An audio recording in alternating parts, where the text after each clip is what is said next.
Bienvenidos una vez más a otra emisión de Escenario. En esta ocasión voy a hablar con Eli Castro, un comediante que tiene una historia muy peculiar. ¿Cómo estás, Eli? Bienvenido. Todo bien, gracias a Dios. ¿Cómo está?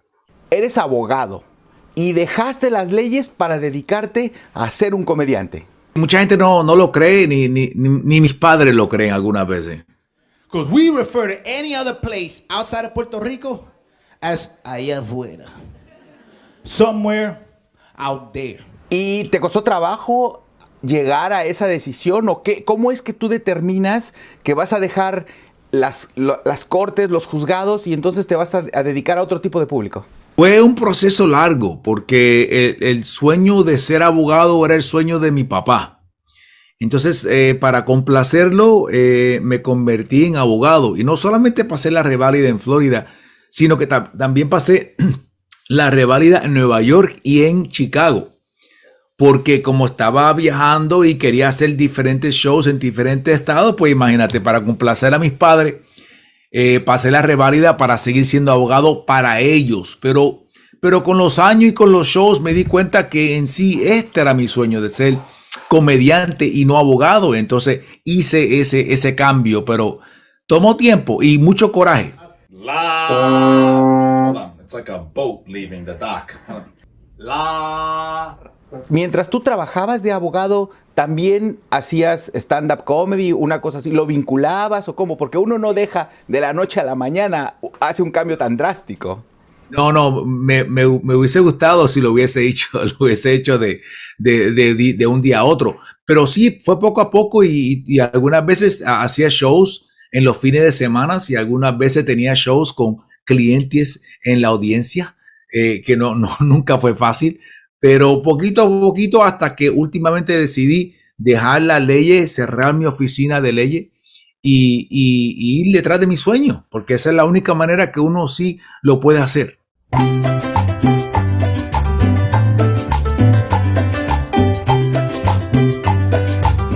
Me atrevo a pensar que siempre quisiste estar frente a una audiencia divirtiéndoles y esto desde muy pequeño, ¿no es así? Siempre me gustaba estar en la sala con mi tío Luciano en Puerto Rico, donde él entretenía a la familia. Eso me encantaba, estar con la familia reunidos en la sala y todos riéndonos, ¿verdad? No usando malas palabras ni malos sentidos, sino mi tío entreteniéndonos a todos. Entonces, cuando crecí y llegué a los Estados Unidos, como que no vi ese tipo de programación. Y bueno, pues decidí yo hacerlo. Si no lo hay, pues hay que hacerlo. Y así empecé poco a poco creando programas y shows para que las familias pudieran venir y reírse juntos. Aulito, ¿Qué fue? I'm over here. I'm over here. ¿Qué pasó? I want to teach you how to use FaceTime. Hoy día tienes la oportunidad de hacerlo en inglés o en español. Tus rutinas las tienes montadas y ¿cómo experimentas la diferencia entre un humor y el otro? Bueno, para mí es fácil porque yo hago los shows míos en Spanglish. O sea que yo hablo los dos idiomas. Solamente hay un show que yo hago que se llama Capicú y otros cuentos de mi abuelo, donde yo hablo, el show completo es en español. Los demás otros 9 shows son en Spanglish, o sea que I start in English y después cambio a español. Because ese en sí es nuestro idioma y el idioma de muchos de nosotros que vivimos en los Estados Unidos, habiendo nos criado en Puerto Rico o en México o donde sea, pero que en sí viviendo acá, entonces estamos viviendo entre no solamente 2 culturas, sino 2 idiomas. Eso es algo muy importante y también 2 sentidos del humor. Yeah, well, yes, eso es correcto, porque hay algunas cosas que, suenan mejor en español, you know what I mean? Y hay algunas cosas que solamente las puedo explicar en inglés. Pero sí, hay que tener esa mente para saber en qué lo quiero decir, en español o en inglés. Pero en sí esa es mi ventaja, que puedo escoger entre español o inglés. Tierra de Borinquen.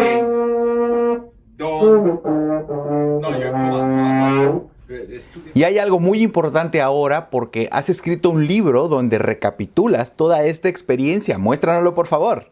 Este es el libro que escribí durante la pandemia, porque mucha gente siempre me preguntaba después de los shows, pero primero, ¿tú eres abogado en serio? ¿Tú eres de verdad? Como si me lo hubiese inventado. Entonces la segunda pregunta es, pues, ¿cómo fuiste de fiscal? Porque yo era fiscal, luego a defensa criminal y lo dejé todo para ser comediante. Entonces yo traté de acá escribir sobre esa historia de cómo yo primero fui a la escuela de leyes, cómo se sentía estar en la escuela de leyes, ser uno de 5 latinos en la escuela y luego a dejarlo todo hasta que llegué a Off-Broadway, donde fue que llevé uno de mis shows antes de la pandemia. Entonces, este libro en sí no solamente habla de eso, pero también habla de nuestra cultura y de nuestra obligación que muchos sentimos para complacer a nuestros padres. Que eso ya, yo creo que eso es más cultural, más que nada.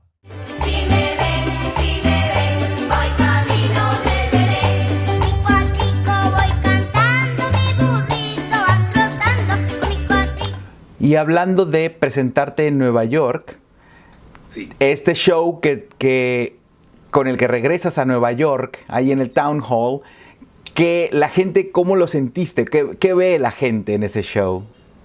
Fue increíble porque, te digo, el show que yo traje a The Town Hall se llama Law and Disorder. Entonces, Law and Disorder habla sobre mi tiempo como abogado. Entonces, en sí, ese show es este libro, pero on stage, right? En la tarima. So, it was nice to be able to act out el libro, porque ese show me da la oportunidad de traer ese libro y traerlo y darle vida a ese libro.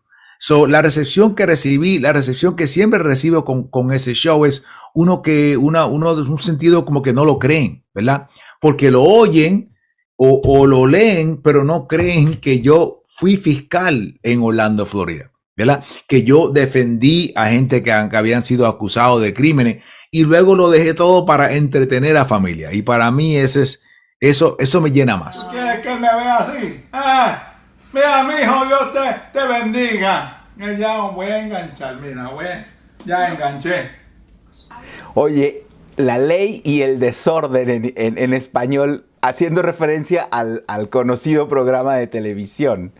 Eso es lo que es exactamente, porque Law and Order es un show que ha estado en la televisión por años. Pero el show mío es que no compara, porque el show mío, first of all, es más real, ¿verdad? Pues se vivió. O sea, la persona que te lo está diciendo lo vivió. Esto yo no me lo invento, esto yo lo viví. Entonces, ese es otro ejemplo de esas palabras que suenan mejor en español, right? Desorden. Suena mejor que disorder. Aunque es lo mismo en español, como que te da ese sentido como que hay más allá de lo que uno oye, ¿verdad? Desorden. Yo tengo chiste. Me toca a mí. Oye, entonces, ¿es más difícil para ti escribir un argumento final o uno de tus shows? Oh, no, es mucho más difícil escribir un argumento final, porque ahí hay mucho más presión. O sea, si no logras lo que tú quieres, si no es un argumento final efectivo, tu cliente va a la prisión, ¿verdad? Va a la cárcel.